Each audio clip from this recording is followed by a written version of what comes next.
ప్రత్యేకమైన, ప్రశస్తమైన, అమూల్యమైనటువంటి రోజు. ఈరోజు ప్రత్యేకమైన రోజు. ఏం రోజు అంటే యేసుక్రీస్తు ప్రభుల వారు మరణమును జయించి తిరిగి లేచిన రోజు. ఏం జయించాడు? మరణమును జయించి. ఇదేంటండి? రాజ్యాలను జయించడం విన్నాము, శత్రువులను జయించడం విన్నాము, ఇంకా అనేక రకాలైనటువంటి జయాలు మేము విన్నాము. కానీ మరణము జయించడం మేము ఎక్కడా వినలా. ఇంతకుముందు విన్నారా? యేసు ప్రభుల వారిని గూర్చి కాకుండా ఈ వ్యక్తి నిజంగా మరణము గెలిచాడు, ఈ వ్యక్తి నిజంగా మరణపు ముళ్ళును విరిచాడు, ఈ వ్యక్తి నిజంగా మరణము యొక్క పాశములన్నిటినీ లయపరిచాడు. విన్నారా? ఒకవేళ విన్నా కొన్ని సందర్భాల్లో జరుగుద్ది. ఎట్లా అంటే నిజంగా నువ్వు మృత్యుంజయుడు అబ్బాయి అంటాం. ఎందుకంటే ఆ యాక్సిడెంట్ చూస్తే అలా ఉంటుంది, ఆ బండి పరిస్థితి చూస్తే అలా ఉంటుంది, ఆ ట్రైన్ పరిస్థితి చూస్తే అలా ఉంటుంది. చాలామంది మనకు కనబడతారు. బైక్ యాక్సిడెంట్లో తప్పించుకున్న వాళ్ళు, బస్ యాక్సిడెంట్లో తప్పించుకున్నవారు, అంటే ప్రాణాపాయ పరిస్థితుల నుండి తప్పింపబడి సజీవులుగా ఉన్నటువంటి వారు, ట్రైన్ యాక్సిడెంట్లో ప్రాణాపాయ పరిస్థితుల నుండి తప్పించబడి సజీవులుగా ఉన్నటువంటి వారు మనం అనేక మందిని చూస్తాం. అయితే వారు కొంతకాలమైన తర్వాత, కొన్ని సంవత్సరాలు గడిచిన తర్వాత వారు కూడా ఏమైపోతారు? ప్రస్తుతానికైతే వాళ్ళు ఈ బైక్ యాక్సిడెంట్ నుంచో, లేకపోతే ప్రస్తుతానికైతే వాళ్ళు ఈ బస్ యాక్సిడెంట్ నుంచో, లేకపోతే ఈ ట్రైన్ యాక్సిడెంట్ నుండి తప్పించుకున్నారు. కానీ ఒకానొక దినమున, ఆ దినం ఏ దినం అంటే చర్మం ముడతలు పడిపోయి, జుట్టు తెల్లబడిపోయి, నోట మాట రాక గొనుగుడు పడిపోయి, అంటే ఏమవుతుంది అంటే మనిషి యొక్క శరీరము ఇంకా ఆ వ్యక్తి జీవించడానికి సహకరించక, ఆ వ్యక్తికి ఇంకా అక్కడితో తన యొక్క శరీరంలో ఉన్నటువంటి ఆ అవయవములన్నీ కూడా ఏమైపోతున్నాయంటే కృషించిపోతూ ఉన్నాయి. ప్రియమైన దేవుని బిడ్డలారా, ఈ మధ్యన నేను ఒక వార్త విన్నాను. ఇంచుమించు ఆ తల్లిగారు 90 సంవత్సరాలు బ్రతికిందట. ఎన్ని సంవత్సరాలు? ఆమెకి ఎలాంటి అనారోగ్యము లేదు, ఆమె మంచం మీద పడి తీసుకోలేదు, ఆమె ఎవరితో ఏమీ వేధించుకోలేదు. ఆమె చచ్చిపోయింది. ఆమె ఏమైపోయింది? ఎందుకు చచ్చిపోయింది? ఎందుకు చచ్చిపోయిందంటే ఎప్పుడో ఒకరోజు చచ్చిపోవాలి. అంటే సడన్గా ఆమె యొక్క శరీరంలో ఉన్నటువంటి అవయవాలు ఇంకా వాటికి ఆయుష్కాలం అయిపోయింది, వాటికి ఎక్స్పైర్ డేట్ అయిపోయింది. ఇదిగో ఇంతవరకే పని చేస్తాయి మనుషులో ఉన్నటువంటి అవయవాలు, అయిపోయింది అంతే. ప్రియ దేవుని బిడ్డలారా, ప్రభు అయిన యేసుక్రీస్తు వారిని గురించి మనం వింటున్నప్పుడు మరణమునే జయించాడు. దేవునికి స్తోత్రం. ఇది సాధారణమైనటువంటి విషయము కాదు. ఎందుకంటే యేసు ప్రభుల వారిని ఎలాగ వారు చంపారు అంటే, ఎలా వారు యేసు ప్రభుని సిలువ వేశారు అని అంటే, ఆయన తల మీద ముళ్ళ కిరీటం పెట్టారు, ఆయన చేతుల్లో మేకులు కొట్టారు, ఆయన కాళ్ళల్లో మేకులు కొట్టారు, నడినెత్తి మొదలుకొని అరికాలు వరకు కూడా చాళ్ళుగా ఈ గేలాలు వంటి ముళ్ళతో కొడుతుంటే, మీరు ప్యాషన్ ఆఫ్ ది క్రైస్ట్ అనేటువంటి మూవీ చూసారా? చూడకపోతే మీరు ఒకసారి మీ యూట్యూబ్లో ఉంటుంది, ప్యాషన్ ఆఫ్ ది క్రైస్ట్ అనే మూవీ చూడండి. నడినెత్తి మొదలుకొని అరికాలు వరకు గాయము లేని భాగము ఏది ఉండదు, అంత దారుణంగా ఆయన కొట్టారు. చివరికి ఆయన్ని సిలువ వేశారు. వేసిన తర్వాత ఆయన చనిపోతే ఆయన చనిపోయాడా లేదా అని చెప్పి ఆయనను పరీక్షించడానికి బల్లెముతో పొడిచారు. పొడిస్తే రక్తము రాలేదు కానీ నీరు వచ్చింది. అంటే ఏమైపోయింది? ప్రాణమంతా కూడా పోయింది. ప్రాణం అంటే రక్తమే ప్రాణం. ప్రాణమంతా కూడా పోయింది. ఇంకా ఆ శరీరంలో మిగిలి ఉన్న నీరు మాత్రమే బయటకు వచ్చింది. ఇలాంటి వ్యక్తి బ్రతకడం సాధ్యమేనా? ఇలాంటి వ్యక్తి మరలా జీవించడం, లేకపోతే మరణాన్ని జయించి తిరిగి లేవడం సాధ్యమవుతుందా? సాధ్యము కానే. కానీ దేవుని వాక్యంలో ఒక మాట రాయబడి ఉంది, మరణము ఆయనను బంధించి ఉంచుట అసాధ్యం అంటాడు. హల్లెలూయా! మరణము ఆయనను బంధించి ఉంచుట అసాధ్యం. ఎందుకంటే అనేకుల పాపము నిమిత్తము అనేకులను నిర్దోషులుగా తీర్చుట కొరకు ఆయన తన్ను తానే మన కొరకు తన ప్రాణమును బలిగా అర్పించాడు. మరలా దాన్ని తిరిగి తీసుకొనుటకు ఆయనకు అధికారము ఉంది. హల్లెలూయా! ఆయనకు అధికారము కలదు. ఎందుకంటే ఆయన దేవుడు, ఆయన సజీవుడు, ఆయన నిన్న నేడు ఏకరీతిగా ఉన్నవాడు, ఆయన అద్భుత ఆశ్చర్య కార్యములు చేయగలిగినటువంటి శక్తిమంతుడు. ఎందుకు ఆయన చనిపోయాడు అంటే, చనిపోకపోతే మనకు నిత్య జీవము లేదు. ఆయన మరణించకపోతే మనకు పాపక్షమాపణ లేదు.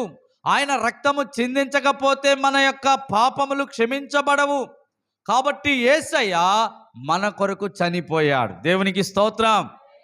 ప్రియమైన దేవుని బిడ్డలారా, అయితే ఈ లోకంలో ఉన్నటువంటి ప్రతి వ్యక్తికి కూడా ఒక భయం ఉంటుంది. ఒక భయం ఉంటుంది. ఏమంటే, ఏ భయం అంటే మరణ భయం. ఏ భయము? మరణ భయం. అయ్య బాబోయ్, మీరు చూడండి, రేపో మాపో చచ్చిపోయే వాళ్ళ దగ్గరకు కూడా వెళ్ళి, ఇదిగో నువ్వు ఇంకా చచ్చిపోతావు కదా, ఎలాగో ఈరోజే చచ్చిపోవచ్చు కదా అన్నావు అనుకోండి, అలాగ భయం వేసిపోద్ది. బాబోయ్, చచ్చిపోమంటారా మమ్మల్ని?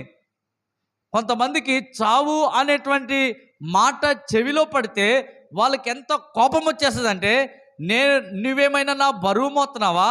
నువ్వేమైనా నా భారాన్ని మోస్తున్నావా? నేను నిన్నేమైనా నీ మీద ఏమైనా ఆధారపడుతున్నానా? నువ్వెందుకు అన్నావు ఆ మాట? వాళ్ళకి ఎందుకు వస్తుంది తెలుసా?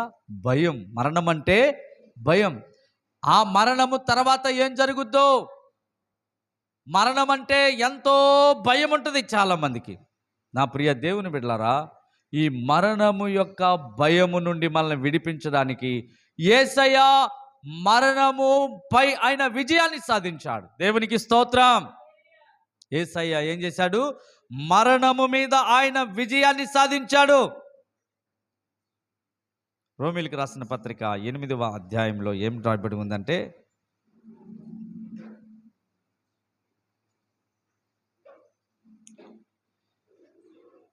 కొరింథీయులకు రాసిన పత్రిక, మరణమా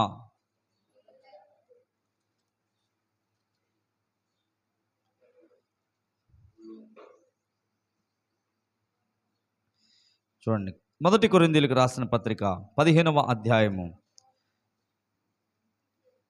55వ వచనం. ఓ మరణమా, నీ విజయం ఎక్కడా? ఓ మరణమా, నీ ముల్లెక్కడా? మరణపు ముళ్ళు పాపము, పాపములకున్న బలము ధర్మశాస్త్రమే. అయినను మన ప్రభు అయిన యేసుక్రీస్తు మూలముగా మనకు జయమును అనుగ్రహించుచున్న దేవునికి స్తోత్రము కలుగునుగాక. అపోస్తలుడైన పౌలు కొరింథీకి రాస్తూ ఆయన ఏమంటున్నాడనంటే, ఓ మరణమా, నీ విజయం ఎక్కడా? భూమి పుట్టినది మొదలుకొని రాజులను, చక్రవర్తులను, తత్వవేత్తలను, జ్ఞానులను, గొప్ప గొప్ప వారిని అందరినీ కూడా మరణము ఏం చేసింది? వణికించి పడేసింది. మరణం ఏం చేసింది? వణికించి పడేసింది. దేనికి భయపడకపోయినా దేనికి భయపడతాడు? మరణానికి భయపడతాడు మనిషి. అలెగ్జాండర్ ది గ్రేట్ తన 34వ ఏట ఒక దోమ కుట్టినప్పుడు అతనికి విషజ్వరము, ఒక జ్వరము లాంటిది వచ్చింది. ఎన్ని మందులు వేసినా అతనికి తగ్గట్లేదు. అతను ప్రపంచ ప్రఖ్యాతిగాంచినటువంటి వైద్యులందరికీ చెప్పాడు, బాబు నన్ను ఈ వ్యాధి నుండి విడిపించండి, నాకున్న ఈ రోగము నుండి విడిపించండి, నేను మరణమునకు సమీపిస్తూ ఉన్నానయ్యా, నాకు ఈ మరణము నుండి విడుదల కలిగించండి, నన్ను బ్రతికించండి అని వేడుకున్నాడు. వేడుకుంటే ప్రపంచ ప్రఖ్యాతిగాంచినటువంటి వ్యక్తి వేడుకుంటే బతికించే దిక్కే లేదు. వైద్యులు శతవిధాల ప్రయత్నం చేశారు. ఎందుకో తెలుసా? అతడు చిన్న వయసులోనే ప్రపంచాన్ని జయించినటువంటి విజేత, గొప్ప వ్యక్తి అయిన 34 సంవత్సరాల వయసులోనే ప్రపంచమంతటిని కూడా జయించినటువంటి గ్రీకు వీరుడు. అలాంటి వ్యక్తి మరణము అనే భయము చేత వణికిపోయాడు. అనేక మంది వైద్యులకు బతిమలాడుకున్నారు, కానీ ఎవరు కూడా ఆయన్ని తప్పించలేకపోయారు. చివరికి ఆయన చనిపోయాడు. ప్రియమైన దేవుని బిడ్డలారా, చూసారా? చూడండి, రెండిటికి సమానం ప్రతి మానవుడు. ఒకటి పుట్టుక, 2 సావు. ఈ రెండిటికి తేడా ఉండదు. మధ్యలో చాలా వ్యత్యాసాలు ఉంటాయి. మధ్యలో చాలా వ్యత్యాసాలు ఉంటాయి. ఒకటి పుట్టుక, 2 చావు. ఈ రెండిటికి ఎటువంటి వ్యత్యాసం ఉండదు. పుట్టుకలో అందరూ కూడా తల్లి గర్భములో నుండే పుడతారు. వారు ధనవంతులైనా, వారు పేదవారైనా, వారు చదువుకున్న వారైనా, చదువులేని వారైనా, వారు ఎలాంటి వారైనా, నల్లవారైనా, తెల్లవారైనా, లేకపోతే ఏ దేశస్థులైనా ఎలా పుడతారు అని అంటే తల్లి గర్భము ద్వారానే పుడతారు. దేవునికి స్తోత్రం. చనిపోయేటప్పుడు చూడండి, ఈ దేహాన్ని విడిచి వెళ్ళిపోతారు. ఎవరు చనిపోయినా, ధనవంతుడు చచ్చిపోతే కాళ్ళు చేతులు పనిచేస్తాయా? ఏమంటే చాలా డబ్బు సంపాదించాడండి ఆయన, చాలా దేశ విదేశాలు తిరిగాడండి ఆయన. ఆయన ఏంటంటే అసలు చలనం లేకుండా పడున్నాడు, చచ్చిపోయాడు. చచ్చిపోయినోడు చలనం ఎక్కడ ఉంటుంది? ఇంకా చచ్చిపోయినోడు చెయ్యత్రా అంటే ఎక్కడిస్తాడు? అయ్యి బాబు, ఆయన బ్యాంకులో సంతకం పెడితే కొన్ని కోట్ల రూపాయలు వచ్చేయండి. అలాంటి ఆయన ఇప్పుడు చలనం లేకుండా పడిపోయాడు. చచ్చిపోయిన తర్వాత వాడు అకౌంట్లో ఎంత డబ్బు ఉంటాయండి? చచ్చిపోయిన తర్వాత వాడు ఎంత గొప్ప పనులు చేస్తే ఏంటి? చావు అందరికీ సమానమే. ప్రియమైన దేవుని బిడ్డలారా, దేవుడు చూశాడు, దేవుడు అన్యాయస్తుడు కాదు.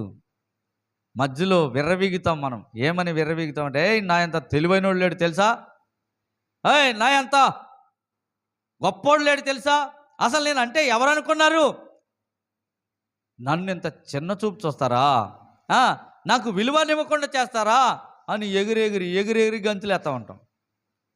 మధ్యలో ఇవన్నీ కూడా. నా ప్రియమైన దేవుని బిడ్డలారా, చూడండి, అక్కడికి వెళ్ళేసరికి ఎగురునోడు అట్టగా ఉంటాడు, ఎగరనోడు అట్టగా ఉంటాడు. దేవునికి స్తోత్రం. ఎగురునోడు కదలకుండా మెదలకుండా ఉంటాడు, ఎగరని వాడు కదలకుండా మెదలకుండా. అందరూ సమానం. ఒరే అబ్బాయి, ఇక్కడ సమానం రా, అంతేకా. దేవునికి స్తోత్రం. ప్రియ దేవుని బిడ్డలారా, మరణము అందరినీ సమానం చేసేసింది. ఏ ఒక్కరు కూడా నేను సంపాదించిన ఆస్తి నాకు ఇదిగో దీర్ఘాయుష్యునిచ్చింది, ఇదిగో నేను సంపాదించిన పేరు ప్రఖ్యాతుల వలన నేను పుట్టినది మొదలుకొని ఇప్పటి వరకు చావు అనేది లేకుండా నేను బ్రతుకుతానే ఉన్నాను అని చెప్పినటువంటి వ్యక్తి భూమి మీద ఎవరు కూడా లేరు. ఎంత గొప్ప మహా చక్రవర్తి అయినా, ఎంత గొప్ప రాజులైనా, ఎంత గొప్ప తత్వవేత్తలైనా, ఎంత గొప్ప జ్ఞానులైనా, ఎంతటి గొప్ప వారైనా కూడా మరణం ఏం చేసిందంటే అందరినీ మింగివేసింది. మరణం ఏం చేసింది?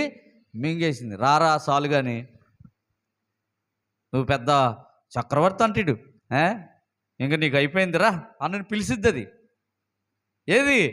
మరణం. ఎంత తోడైనా సరే అప్పుడు ఏమవ్వాలా? మరణమునకు లోనైపోవాలి. అపోస్తలుడైన పౌలు ఈ మరణం విషయంలో చింత కలిగినప్పుడు ఆయన అంటాడు, ఇట్టి మరణమునకు లోనగు శరీరము నుండి నన్ను విడిపించగలవాడెవడని నేను వేదన పడ్డాను.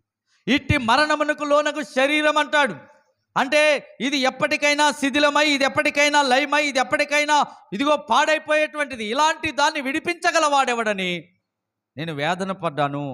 నా ప్రియ దేవుని బిడ్డలారా, విడిపించడానికే యేసయ్య వచ్చాడు. దేవునికి స్తోత్రం.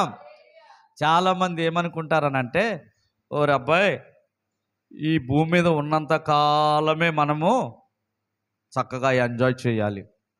ఆరోగ్యం ఉన్నప్పుడే, మనకు అన్నీ ఉన్నప్పుడే, మనకి కాళ్ళు చేతులు బాగున్నప్పుడే ఏం చేయాలి? ఎంజాయ్ చేయాలి. సినిమాలు చూడొద్దంటారు రోయ్, చూడాలి సినిమాలు. మరి రోడ్లను తిరగొద్దంటారు రోయ్, తిరగాలి. ఇప్పుడు తిరగకపోతే ఎప్పుడు తిరుగుతాం? నా ప్రియమైన దేవుని బిడ్డలారా, చాలామంది జీవితాన్ని విలాసవంతంగా జీవించడానికి వారు తమ జీవితాన్ని అలవాటు చేసుకుంటారు. వారు విచ్చలవిడిగా బ్రతకడానికి అలవాటు చేసుకుంటారు. హద్దు అదుపు లేకుండా జీవించడానికి వారు అలవాటు పడిపోయి ఉంటారు.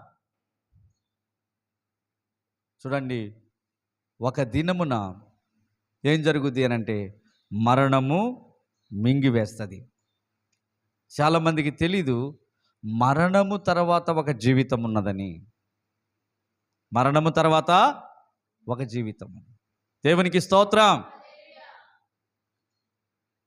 మీరందరూ గుర్తుపెట్టుకోండి అమ్మా, మనం ఇక్కడ ఉండేది కేవలం 60, 70 అధిక బలం ఉన్న ఎడల 80 సంవత్సరాలు.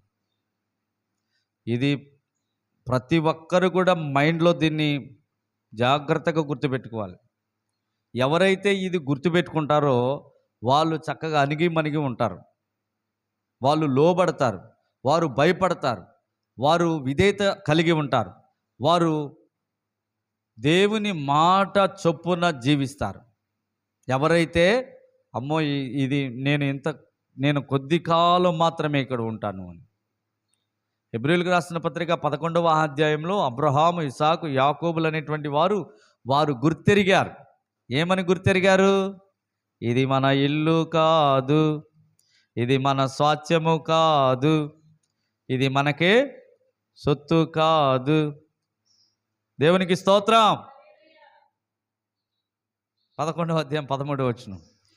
వీరందరూ ఆ వాగ్దానముల ఫలమును అనుభవించకపోయినను దూరము నుండి చూచి వందనము చేసి తాము భూమి మీద పరదేశులమును యాత్రికులమునై ఉన్నామని ఒప్పుకొని విశ్వాసము గలవారై మృతి నొందిరి. ఎలాగు చెప్పువారు తమ స్వదేశమును వెదుకుచున్నామని విసిదపరచుచున్నారు కారా.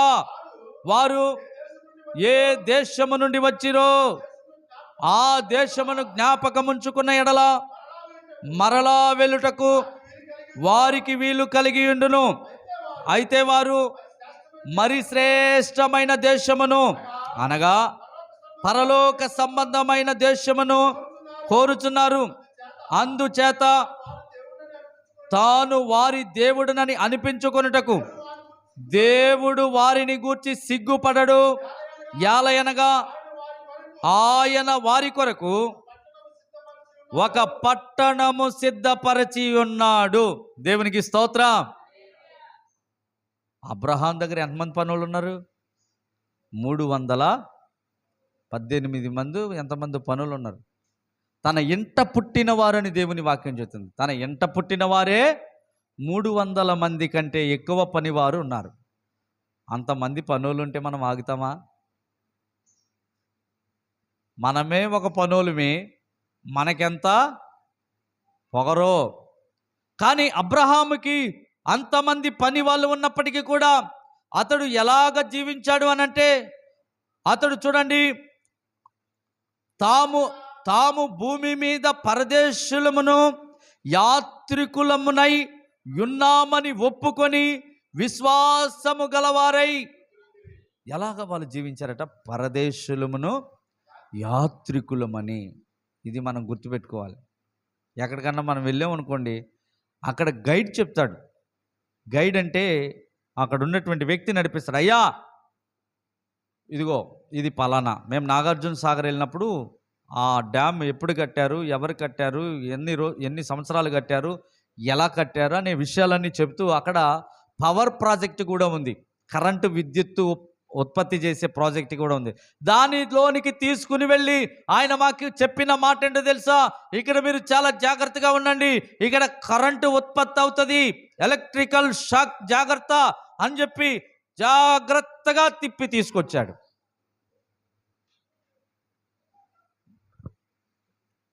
అక్కడ జాగ్రత్తగా ఆయన చెప్పినట్టు విన్నాం కాబట్టి ఈ రోజున మీ మధ్యలో ఉన్నాను. వీడు చెప్తే నేనేంటని చెప్పేసి దేనో దాన్ని పట్టుకుంటే అక్కడే ఉష్ పటక్ అయిపోయాను అంతే. నా ప్రియమైన దేవుని బిడ్డలారా, ఇక్కడ చూడండి వాళ్ళు ఎలాగ జీవించారట భూమి మీద. పరదేశులమును యాత్రికులమనై ఉన్నామని ఒప్పుకొని విశ్వాసము గలవారై మృతి నొందారు. ఇలాగూ చెప్పువారు తమ స్వదేశమును వెదుకుచున్నామని విషదపరచుచున్నారు కాదా? దేవునికి స్తోత్రం. అంటే ఇక్కడ వాళ్ళు పరదేశులుగా ఉన్నారు అని అంటే వారికి ఒక స్వదేశం ఉన్నదని మనకు అర్థమవుతలేదా? వారు ఇక్కడ యాత్రికులుగా ఉన్నారనంటే వారికి స్థిరమైనటువంటి నివాసం ఒకటి ఉన్నదని వారు గ్రహించారని నీవు గ్రహించడం లేదా? ప్రియ దేవుని బిడ్డల, నీకుందా ఈ గ్రహింపు? చాలామందికి లేదండి. యేసు ప్రభు దగ్గరికి వస్తేనండి ఒక్కొక్కడు చెప్తాడండి. అయ్యగారు అంటాడు, మరి మీరందరూ కోటీశ్వరులు అయిపోదురుగాక. అయిపోయి అందరూ కట్టగట్టి నరకంలో పడిపోతారు అంతే. ఇలా చెప్తే మరి ఇలా చెప్పేవాడికి గంగిరెడ్లోడికి ఏమైనా తేడా ఉందా? అవునా? గంగిరెడ్లోడు కూడా పొగుడుతాడా? అక్క మీకు మంచి బావగారు బాగా చూసుకుంటాడు, పండగకి 2 చీరలు కొంటాడు. అబ్బో పొంగిపోయి ఎక్కడో అదే ఆ కిచెన్లో దాచుకున్నటువంటి డబ్బులు కూడా తీసుకొచ్చి ఆడికి ఇచ్చేస్తారు. ఆడు 4 మాటలు చెప్పి మీ దగ్గర డబ్బులు తీసుకుని వెళ్ళిపోతాడు. ప్రియమైన దేవుని బిడ్డలారా, ఏం జరుగుతుంది క్రైస్తవ్యంలో అంటే ఒబ్బేసే పరిచర్య జరుగుతుంది. ఏ పరిచర్య జరుగుతుందంటే మిమ్మల్ని ఎక్కించే పరిచర్య. ఎక్కి ఒక్కసారి పుట్టుక్కుమని నిందపడతారు. ఒక పాట ఉంది, అద్భుతమైన పాట. ఎన్ని తలచినా ఏది అడిగినా జరిగేది నీ చిత్తమే ప్రభువా, జరిగేది నీ చిత్తమే.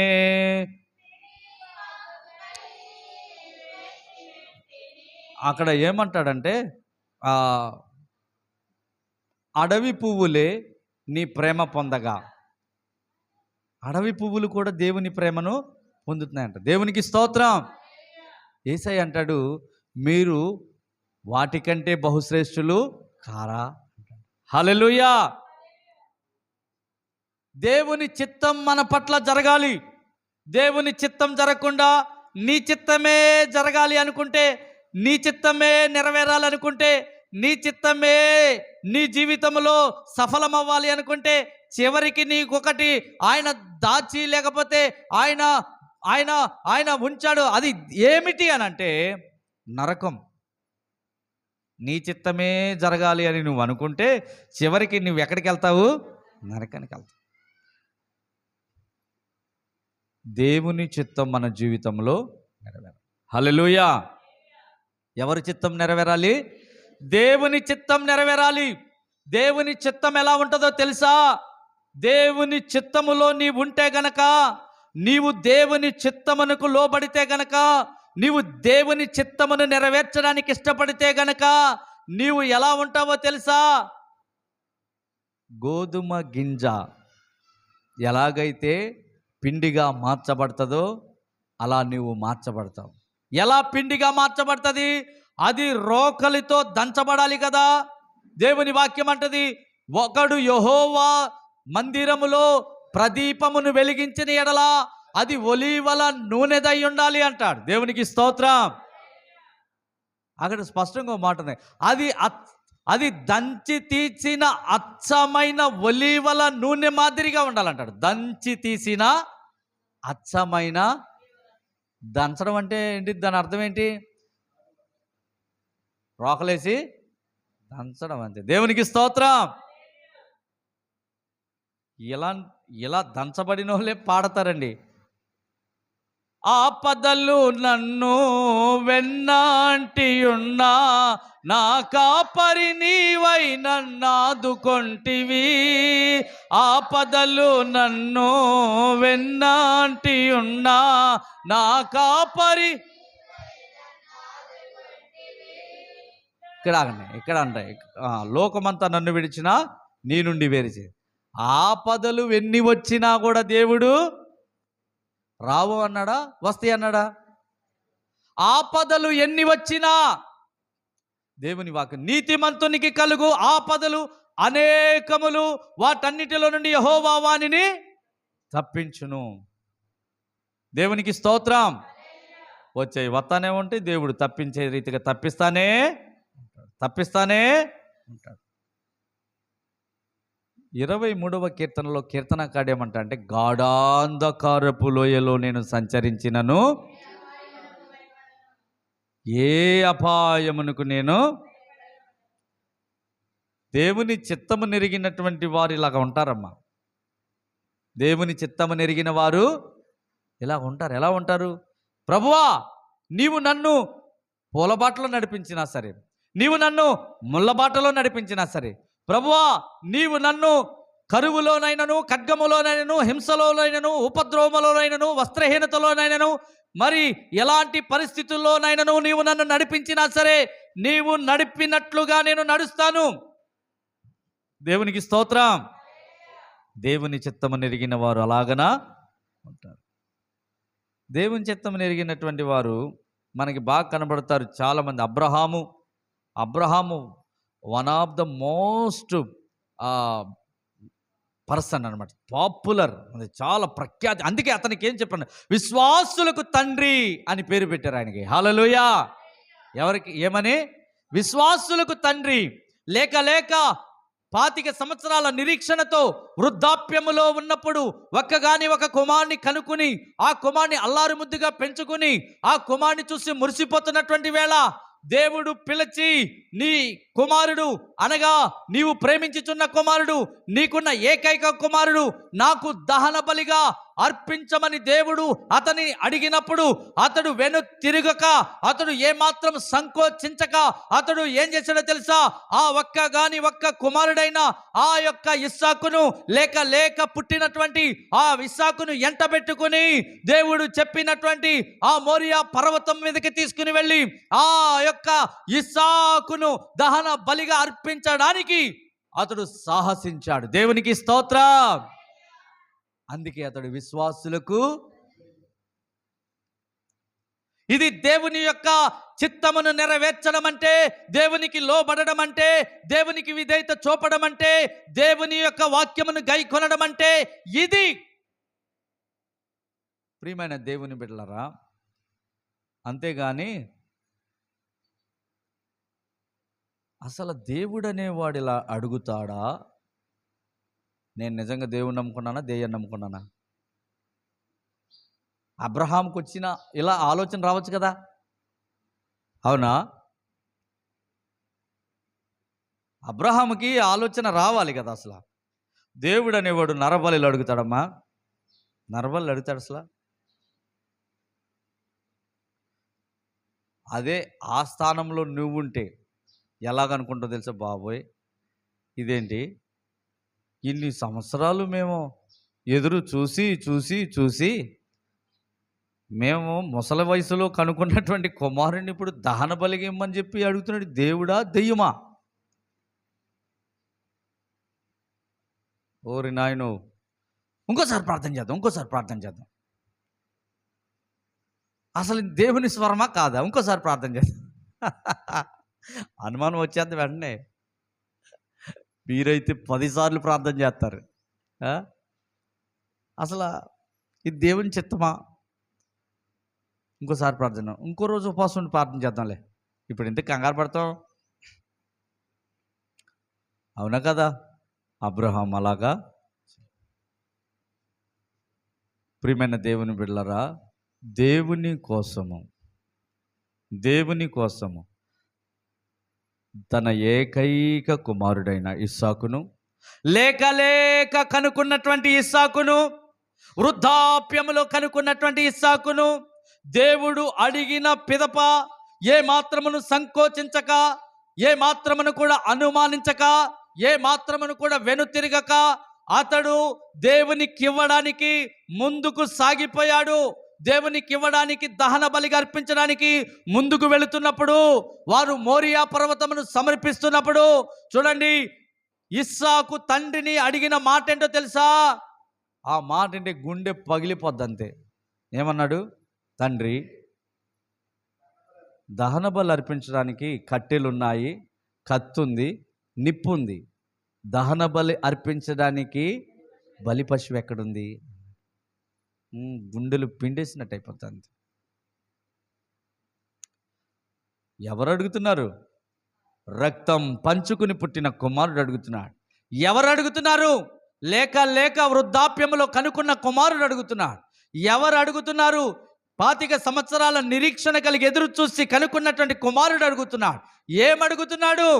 తండ్రి, కట్టెలున్నాయి, నిప్పుంది, కత్తుంది, దహన బలిగా అర్పించడానికి బలి పశువు ఏది అని అడిగినప్పుడు ఆ తండ్రి తన కన్నీళ్లు కళ్ళల్లో కూకుని తన గుండె నిబ్బరం చేసుకుని ముందుకు సాగిపోయాడు. హల్లెలూయా.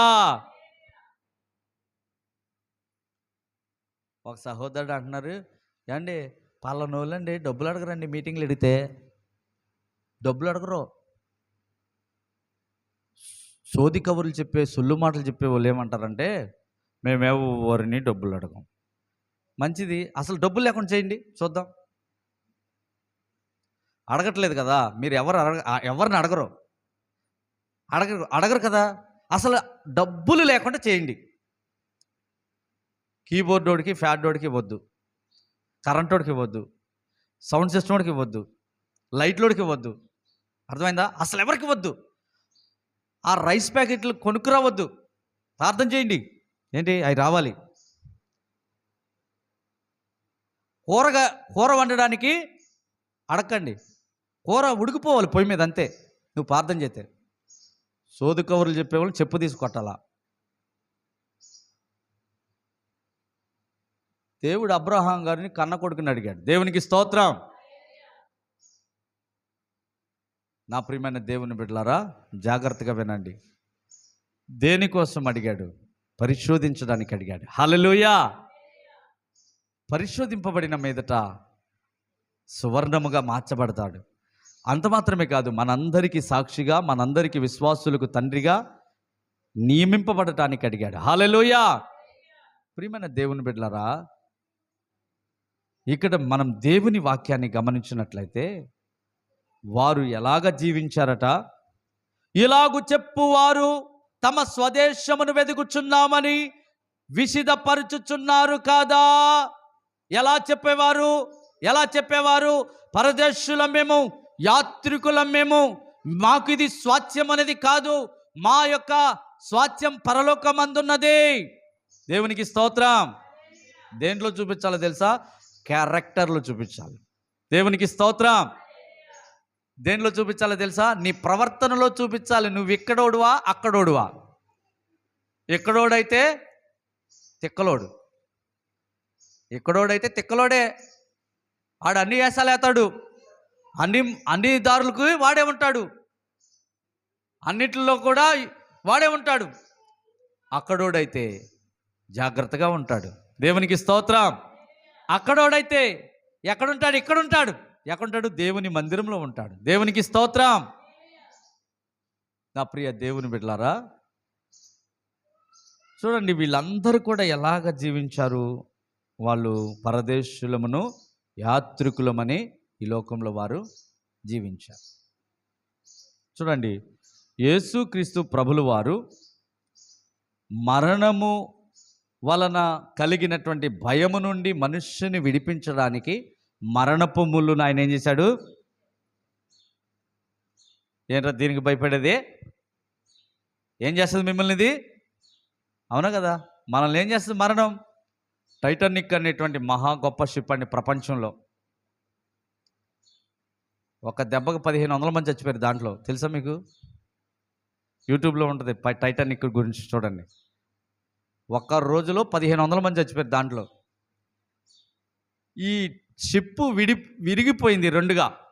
ఆ షిప్పులోనంట కొంతమంది పాటలు పాడుతున్నారంట. హల్లెలూయా.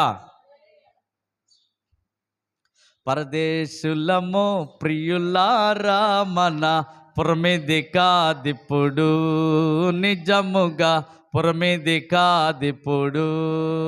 స్థిరమని నమ్మకు ధర ఎవ్వరికిని, స్థిరమని నమ్మకు ధర ఎవ్వరికిని. పరలోకమే స్థిరము, నిజముగా పరలోకమే స్థిరము. మెడలు మిద్దెలు మేలగు సరుకులు, మెడలు మిద్దెలు మేలగు సరుకులు పడై కనబడవే, నిజముగా పడై కనబడవే. పురిలు మనుషులా పిచ్చోళ్ళ? ఓ పక్క షిప్పు రెండు ముక్కలైపోయి షిప్పులోకి నీళ్ళు వచ్చేసి ఇదిగో చచ్చిపోయేటువంటి పరిస్థితులు వచ్చేస్తూ ఉంటే మనమందరము ఓరి బాబు కాపాడండ్రా, ఓరే వైర్లెస్ ఫోన్లు కలపండ్రా, మనల్ని రక్షించడానికి ఎవరైనా సహాయము చేస్తారేమో అడగండ్రా అని చెప్పి కేకలు పెడుతుంటే, పెడబబ్బలు పెడుతుంటే వీళ్ళేంట్రా పరదేశులము ప్రియులారా అని పాటలు పాడుతున్నారు. ఎందుకు పాడుతున్నారు తెలుసాలు? ఓరే పిచ్చోళ్ళారా, ఇప్పుడైనా చావాలి, ఇప్పుడైనా చావాలి. చచ్చిపోయిన తర్వాత మనం ఎక్కడికి వెళ్తున్నాం? హల్లెలూయా. చచ్చిపోయిన తర్వాత మనం ఎక్కడికి వెళ్తున్నాం? మేము ఫిల్మ్ టీం చేసేటప్పుడు మైకేల్ విజయ్ బాబు అనేటువంటి వ్యక్తి యొక్క జీవిత చరిత్రని మేము ఫిల్మ్ టీం వేసేవారం, ఫిల్మ్ వేసేవారం. కరుణామయుడు సినిమా, ఆ సినిమాతో పాటు ఇది కూడా ఒకవేళ ఇంట్రెస్ట్, చాలామందికి కరుణామయుడు సినిమా చూసి చూసి చూసి చూసి బోరు కొడదు కదా. అప్పుడు మా దగ్గర పలానా సినిమా ఉంది, మీరు కరుణామయుడు సినిమా చూస్తే కనుక ఆల్రెడీ చూస్తే ఇదిగో ఇంకో కొత్త సినిమా ఉంది అది వేస్తాం అనేవాళ్ళమి. ఏంటి బాబు అనేవాళ్ళు. మైకేల్ విజయ్ బాబు వైఎస్ రాజశేఖర రెడ్డి గారు వాళ్ళ సొంత బంధువు. పచ్చి తాగుబోతాడంట. ఎంత తాగుబోతాడంటే వాళ్ళ పిల్లలు సైతము మా నాన్న ఇవాళ ఇంటికాడ లేకుండా ఉంటే బాగుండు అనుకునేవాళ్ళంట. ఇంటి దగ్గర ఉండి మేము చదువుకోమమ్మా, మమ్మల్ని ఎక్కడ దూరమైన హాస్టల్లో పడేయండి అంటే పిల్లల్ని పడేశారు హాస్టల్లో. మరి ఎంత తాగుబోతాడికైనా పిల్లల మీద ప్రేమ ఉంటుంది కదా, పిల్లల్ని చూస్తాకి వెళ్ళేవాడంట. వీళ్ళకి భయం అయిపోయేదంట పిల్లలకి, బాబోయ్ తాగుబోతాడు వస్తున్నాడు ఏంటారు నాయను ఇక్కడికని. అటు భార్యకి సుఖం లేదు, ఇటు పిల్లలకి సుఖం లేదు, ఇంట్లో ఎవరికి తన వల్ల సుఖం లేదు. ఎందుకంటే అంత విపరీతమైనటువంటి తాగుబోతు, అంత విపరీతమైనటువంటి ఫ్యాక్షనిస్టు. పొద్దున్నే లేస్తే బాంబులతో కత్తులతో పొద్దున్నే లేస్తే మరి ఎప్పుడు ఏమైపోద్దో తెలియనటువంటి భయంకరమైనటువంటి పరిస్థితి. అతని యొక్క భార్య బహు ప్రార్థనా పరురాలట. దేవునికి స్తోత్రం. అతని భార్య గొప్ప ప్రార్థనా పరురాలు, ప్రార్థన చేస్తుందట. కొంతమంది విశ్వాసుల సమూహముతో చేరి ప్రార్థన చేస్తుందట. ప్రభువా ఈ వ్యక్తిని మార్చవా, ఈ వ్యక్తితో మాట్లాడవా, ప్రార్థన చేస్తుందట. ప్రియమైన దేవుని బిడ్డలారా, ఆయన చెప్పిన స్టోరీలో ఒక మాట అన్నాడు. ఏంటంటే వెంట్రుక వాసులో నాకు ప్రాణాపాయం తప్పింది. ఆ టైంలో నేను చచ్చిపోవాలి, కానీ నేను బ్రతికాను. అప్పటికైనా మార్పు చెందాడా? మార్పు చెందలా. ఎలా మార్పు చెందాడంటే చివరికి తన జీవితం మీద తనకే విరక్తి కలిగిందట. ఇదేంటారా నేను ఇలా బతుకుతున్నాను, చచ్చ ఈ బతికే కంటే చచ్చిపోవడం మంచిది అనుకున్నాడు. తన జీవితం మీద తనకే విరక్తి కలిగింది, తన బ్రతుకు మీద తనకి అసహ్యం కలిగింది. నేను ఎలాంటి బ్రతుకు బతకూడదు, సమాజంలో విలువలేని బతుకుతున్నాను, నా వల్ల పిల్లలకి సంతోషం లేదు, నా వల్ల భార్యకి సంతోషం లేదు, నా వల్ల సమాజంలో ఎవరికి సంతోషం లేదు, నేను ఒక పశువు కన్నా ఒక జంతువు కన్నా హీనమైనటువంటి బతుకు నేను బతుకుతున్నాను. ఇలాంటి బతుకు నేను బతకూడదు, చచ్చిపోదాం అనుకుని అతని దగ్గర ఒక రివాల్వర్ ఉంటుందంట, ఎప్పుడు గన్ ఉంటుందంట. ఆ గన్ తీసుకుని ఇక్కడ పెట్టుకున్నాడంట మనోడు. చచ్చిపోదాం అనుకుని ఇలా పెట్టుకుని ట్రిగ్గర్ నొక్కబోతుండగా ఒక ఆలోచన, ఇప్పుడు చచ్చిపోతే పరలోకం వెళ్తావా నరకం వెళ్తావా? ఇక్కడ పెట్టిన తర్వాత ఆయనకు వచ్చినటువంటి ఆలోచన ఏంటి, నువ్వు ఇప్పుడు చచ్చిపోతావు, ఏమో ఒక నొక్కితే బుల్లెట్ని కణతలోకి దూసుకెళ్ళిపోద్ది అంతే, బుర్రలోకి వెళ్ళిపోద్ది. ఇప్పుడు ఉన్న పాటున నువ్వు చచ్చిపోతావు. చచ్చిపోవడం పెద్ద గొప్పేం కాదు, మంచిది. అయితే నువ్వు పరలోకం వెళ్తావా? ప్రశ్న వచ్చింది, ఇక్కడ ప్రశ్న వచ్చింది. భయం వేసిపోయిందంట అంతే, కిందకి దింపాడు. ఓరి నాయను, నిజమే నేను చచ్చిపోతానికని చెప్పి గన్న పేల్చుకుందాం అనుకున్నాను. చచ్చిపోయిన తర్వాత నరకం వెళ్ళిపోతే అక్కడ భయంకరమైనటువంటి అగ్నిగుండములో నేను యుగ యుగాలు యాతన అనుభవించాలి కదా. ఇక్కడేదో కొంతకాలం నా జీవితంలో శాంతి లేదని, సమాధానం లేదని, ఇలాంటి దుర్భరమైనటువంటి బ్రతుకుచున్నానని, ఈ బ్రతుకు చాలించాలి, ఈ బ్రతుకు నేను ఇక నేను బ్రతకకూడదు అని చనిపోదాం అనుకున్నాను. కానీ చచ్చిపోయిన తర్వాత నరకంలోనికి వెళ్ళిపోతే మొదటి స్థితి కంటే కడపటి స్థితి చాలా ఘోరం. ఇక అది మాటల్లో వర్ణించలేనిది, ఊహలకు కూడా అందనటువంటిది. ఒకడు అంటాడు కదా అక్కడుండి, తండ్రివైన అబ్రహామా అని అంటాడు. దేనికి అంటున్నాడు? అక్కడ ఆడి నాలిక ఎండకి ఎరలాకపోతుంది. ప్రియమైన దేవుని ఆ వేడికి, ఎండ కాదు వేడికి. ఒరే నువ్వు అరిసిన, కేకలెట్టినా, పెడబొబ్బలెట్టినా ఇక్కడ ఫలితం లేదు అబ్బాయి అన్నాడు దేవుడు. దేవునికి స్తోత్రం. ఎంత మాట అన్నావయ్యా. అక్కడికి వెళ్ళిన తర్వాత అంతే, ఇంకా అంత మాటలేదు, ఎంత మాటలేదు. ఒక్కసారి నీ కంఠంలో ప్రాణం బయటికి పోయిందా? ఒక్కసారి నీ దేహమును, నీ ప్రాణం విడిచి వెళ్ళిపోయిందా? కనీసం చూడండి, పేరు పెట్టి కూడా పిలవరమ్మా. ఏమంటారు తెలుసా? శవం. ఏమంటారు? చచ్చిపోయిన తర్వాత పేరు పెట్టి పిలుస్తారనుకుంటారండి మీరు. ఎరా ఎక్కడ దాకా వచ్చిన డెడ్ బాడీ, ఇదే మన 3 తూముల దగ్గరకు వచ్చేసిందట. ఏంటది? డెడ్ బాడీ అంటే మృతదేహము. ఏ దేహం అది? మృతదేహం. ఓరే వాడు ఎంత బతికాడురా, వాడు ఎలాంటి మంచి బట్టలు వేసుకునేవాడురా, వాడు ఎట్లా చక్కగా కారులో తిరిగేవాడురా. ఇప్పుడు ఏమైపోయాడు? డెడ్ బాడీ, మృతదేహం అయిపోయాడు. చూసారా ప్రియ దేవుని బిడ్డలారా, ఈయనకి భయం వేసిందంట. నరకం వెళ్తానా, పరలోకం వెళ్తానా అది భయం వేసి కొంచెం ఆలోచించే. పరలోకం వెళ్ళాలంటే ఏం చేయాలి? పరలోకం వెళ్ళాలంటే ఎవరి మార్గం? యేసే మార్గం. నేనే మార్గము, నేనే సత్యము, నేనే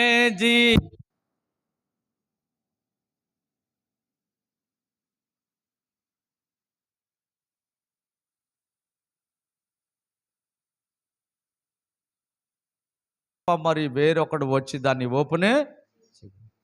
ఒక్కసారి సీల్ వేయబడిందా, ఎవరి తరంగా దాన్ని తాళం తీసి లోనకి వెళ్ళడమే. ఇప్పుడు సమాధికి సీల్ వేశారు. ఎందుకు వేశారంటే ఆయన శిష్యులు వచ్చి ఆయన ఎత్తుకుపోతారేమో, ఎత్తుకుపోయి ఆయన చనిపోయి తిరిగి లేచాడు అని చెప్తారేమో. ఇప్పుడు జరిగింది కానీ దానికంటే తర్వాత జరిగేది మరి వంచన అయి ఉంటుందని సీల్ వేశారండి. రోమా సామ్రాజ్యపు రోమా అధికారులు ఏం చేశారు? దానికి సీల్ వేశారు. దీన్ని ఎవడు ఓపెన్ చేసిన వాడిని తీసుకెళ్ళి జైల్లో పడేస్తామన్నారు. అందుకే ఒక పాట ఉంటుంది మనకి, ముద్రయు గెల్చిన జయ యేసు, ముద్రయు ఓడెను జయ యేసు. ముద్రను అంటే ఏంటి? ముద్ర అంటే సీల్, తెలుగులో ముద్ర అంటాం. ముద్ర ఆయన ఆపలేకపోయింది. బండ ఆయన మరణమును ఆపలేకపోయింది. దేవుని వాక్యం అంటుంది, మరణము ఆయనను బంధించి ఉంచుట అసాధ్యము. దేవునికి స్తోత్రం. దేవునికి మరణం ఉంటుందా? ఎందుకు మరణించాడంటే మన పాపముల నిమిత్తం, మన అపరాధముల నిమిత్తం, మన అవిధేయతల నిమిత్తం, మన అతిక్రమముల నిమిత్తం, మన దోషముల నిమిత్తం ఆయన సిలువలో మరణించాడు. అంతే తప్ప ఆయన నిస్సహాయుడై చేతగానివాడై మరణం చెందలేదు. దేవునికి స్తోత్రం. మన పాపముల కొరకే, మన అపరాధముల కొరకే, మన అవిధేయతల కొరకే ఆయన మరణించాడు, కానీ చేతగానివాడై ఆయన చచ్చిపోలేదండి. దేవునికి స్తోత్రం. కాబట్టి ప్రియ దేవుని బిడ్డలారా, ఒకప్పుడు యేసు ప్రభు నాకు తెలియదురా బాబు అని చెప్పి బొంకినటువంటి వాడు, యేసు ప్రభుని నేను ఎరగను అని చెప్పి పారిపోయినటువంటి వాడు, యేసు ప్రభు అంటే అసలు ఎవరో నాకు తెలియదు అని చెప్పి బొంకినటువంటి వాడు ఏమన్నాడు ఇప్పుడు?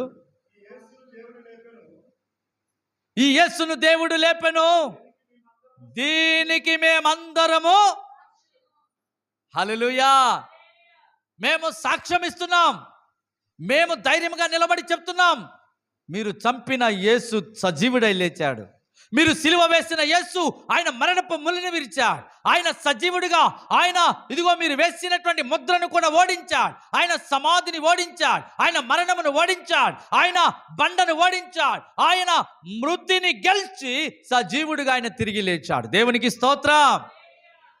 ఆయన లేచాడు, దీనికి మేము సాక్షులము అన్నాడు. హల్లెలూయా. నా ప్రియ దేవుని బిడ్డలారా, వారు చూడండి, ఒకప్పుడు పారిపోయిన వారు, ఒకప్పుడు మేము ఆయనను ఎరుగము అని బొంకిన వారు, ఒకప్పుడు ఆయన ఎవరో మాకు తెలియదు అని అన్నవారు, ఇప్పుడు ఏమంటున్నారంటే ఆయన మరణమును గెలిచి తిరిగి లేచాడు, ఇప్పుడు మేము ఆయనకు సాక్షులము, మేమే దానికి సాక్షులం. దేవునికి స్తోత్రం. నా ప్రియ దేవుని బిడ్డలారా, చూడండి వాళ్ళు ఎంత ధైర్యంగా చెప్తున్నారు మేము సాక్షులమని. ఇంకో చోట మొదటి యోహాను పత్రిక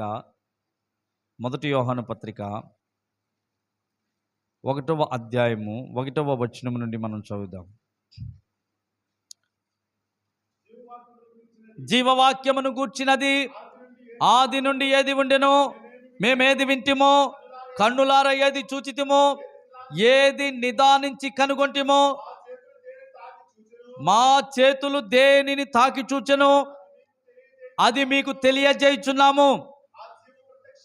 ఆ జీవము ప్రత్యక్షమాయను, తండ్రి యొద్ద ఉండి మాకు ప్రత్యక్షమైన ఆ నిత్య జీవమును మేము చూచి ఆ జీవమును గూర్చి సాక్ష్యం ఇచ్చుచున్నాము, దానిని మీకు తెలియపరుచుచున్నాము. దేవునికి స్తోత్రం. వాళ్ళు ఇచ్చిన సాక్ష్యం మీరు చూసారా? ఉత్తినే సాక్ష్యం ఇచ్చేలా, వాళ్ళు ఊరకనే సాక్ష్యం ఇచ్చేలా. వాళ్ళు ఏమంటున్నారంటే మేమేది వింటిమో, దేవునికి స్తోత్రం, కన్నులారా ఏది చూచితిమో, ఏది నిదానించి కనుగొంటిమో, మా చేతులు దేనిని తాకి చూచెను. యేసు ప్రభులు వారి శిష్యులు ఏదో వాళ్ళు డబ్బులు సంపాదించుకోవడానికి యేసు ప్రభుని మోసుకుని రావట్లేదండి. యేసు ప్రభు పేరు చెప్తే రండయ్యా మాకు ప్రార్థన చేయండి అయ్యా, ప్రార్థన చేసిన తర్వాత బైబిల్లో ఒక 10 రూపాయలు కానికెడతారని యేసు ప్రభుని మోసుకుని తీసుకురావట్లేదండి. వాళ్ళు ఏమని చెప్తున్నారు అని అంటే, వాళ్ళు ఏం చెప్తున్నారు? మేము ఏది చూచామో. దేవునికి స్తోత్రం. వారి పర్సనల్ ఎక్స్పీరియన్స్ అనమాట, వారి యొక్క సొంత అనుభవం, దాని సొంత అనుభవం చెప్తున్నారు. హల్లెలూయా. సాక్ష్యం అంటే అదే, సొంత అనుభవం. ఏది కన్నులారా చూచామో, ఏది మేము విన్నామో, ఏది నిదానించి కనుగొన్నామో, మా చేతులు దేనిని తాకి చూచెనో అది మీకు తెలియజేయుచున్నాము. ఆ జీవము ప్రత్యక్షమాయను, తండ్రి యొద్ద ఉండి మాకు ప్రత్యక్షమైన ఆ నిత్య జీవమును మేము చూచి ఆ జీవమును గూర్చి సాక్ష్యము. ఓరే అబ్బాయి పిచ్చివాళ్ళరా, ఈ లోకంలో మీకు ఈ జీవితమే శాశ్వతమని మీరు అనుకుంటున్నారా? కాదు, శాశ్వతమైనది ఈ మరణము తర్వాత మనకుంది. నిత్య జీవం అంటారు దాన్ని ఏమంటారు? Eternal life. దేవునికి స్తోత్రం. ఇక ఆ తర్వాత మరణం ఉండదు. ఇక ఒక్కసారి చచ్చిపోయామనుకోండి, దేవుని దగ్గరికి వెళ్ళిపోయామనుకోండి, ఇంక నీకు మరణమే. నరకంలోకి వెళ్ళామనుకోండి, అక్కడ నూడిల్స్లో ఫ్రై చేస్తారు చూడండి, నూడిల్స్ని తిప్పుతాడు, మూకుల్లో వేసి. ఆ ధనవంతుడు అక్కడ పడ్డాడు కాబట్టి బాబు నాయనో అన్నాడు, అరే నోరు మీరా అన్నాడు దేవుడు. దేవునికి స్తోత్రం. అందుకే మనం ఇక్కడ చాలా జాగ్రత్తగా మనకి నా ప్రియ దేవుని బిడ్డలారా, యేసుక్రీస్తు ప్రభువు వారి ప్రకటన గ్రంథం 5వ వచనంలో ఏమందంటే, యోహాను రాసిన ప్రకటన గ్రంథం 1వ అధ్యాయం 5వ వచనంలో ఈ విధంగా రాయబడి ఉంది. నమ్మకమైన సాక్షియు మృతులలో నుండి ఆది సంభూతుడిగా లేచిన వాడును భూపతులకు అధిపతినైన యేసుక్రీస్తు నుండి కృపా సమాధానములు మీకు కలుగును గాక. యేసుప్రభుల వారు నమ్మకమైన సాక్షియట. మృతులలో నుండి ఆది సంభూతుడిగా లేచిన వాడాయన. హల్లెలూయా. యేసుప్రభుల వారు, అమ్మ జాగ్రత్తగా వినండి, మరణానికే మరణ శిక్ష విధించాడండి. దేవునికి స్తోత్రం. యేసుప్రభుల వారు ఏం చేశాడు? మరణానికే, నీవు నా బిడ్డలను భయపెడతావా? నీ పేరు చెప్తే నా బిడ్డలు వణికిపోవాలా? అసలు నీవు నా బిడ్డలకే తీసుకుపోతావా? నీ పని చెప్తానని ఆయన ఏం చేశాడు? మరణానికే మరణ శిక్షను. దేవునికి స్తోత్రం. అందుకే క్రైస్తవులు చచ్చిపోతే నిద్రించుచున్నారు అంటారు, కానీ చచ్చిపోయారు అనరు. దేవునికి స్తోత్రం. మన గురించి ఏం చెప్పండి? ప్రభువునందు మృతి నొందిన మృతులు ధన్యులు. మనము ప్రభువు నందుండి గనుక మృతి నొందితే మనము ధన్యులం. నిద్ర అది, విశ్రాంతి అది. వారు తమ ప్రయాసను మాని విశ్రాంతిలో ప్రవేశించారని దేవుని వాక్యం చెప్తుంది. అంటే ఈ భూమి మీద ఉన్నంత వరకు ఎంతో ప్రయాసపడ్డామండి. దేవునికి సాక్షిగా జీవించాలంటే చాలా ప్రయాసపడాలి కదా. విచ్చలవిడిగా బతికేమనుకోండి, నోటికి ఏది వస్తే అది మాట్లాడవచ్చు, ఎటు పడితే అది తిరిగేయచ్చు, ఏది పడితే చేసేయచ్చు. కానీ దేవుని నమ్ముకున్నాం కదా, ఎలా పడితే అలా మాట్లాడకూడదు, ఎక్కడ పడితే అక్కడ తిరగకూడదు, ఏది పడితే అది చేయకూడదు. కాబట్టి వారు తమ ప్రయాసను మాని విశ్రాంతిలో ప్రవేశించారు. మనకి ఎప్పుడు విశ్రాంతి అంటే ఈ యొక్క జీవిత అనంతరం దేవుడు మనకి విశ్రాంతినిస్తాడు. దేవునికి స్తోత్రం. కాబట్టి నా ప్రియ దేవుని బిడ్డలారా, మన ప్రభు అయిన యేసుక్రీస్తు వారు మృతులలో నుండి ఆది సంభూతునిగా తిరిగి లేచినటువంటి గొప్ప దేవుడు. ఆయన యందు మన విశ్వాసం ఉంచినట్లయితే మనము కూడా నిత్య జీవాన్ని పొందుకుంటాము. అటువంటి కృపా కనికరము దేవుడు మనకు దయచేయునుగాక. ఆమేన్. చిన్న ప్రార్థన. పరిశుద్ధుడివైన మా తండ్రి, మీకు స్తోత్రాలు నాయన. ఈ సమయంలో నీ సేవకుని నన్ను నిలబెట్టుకుని ఇప్పుడు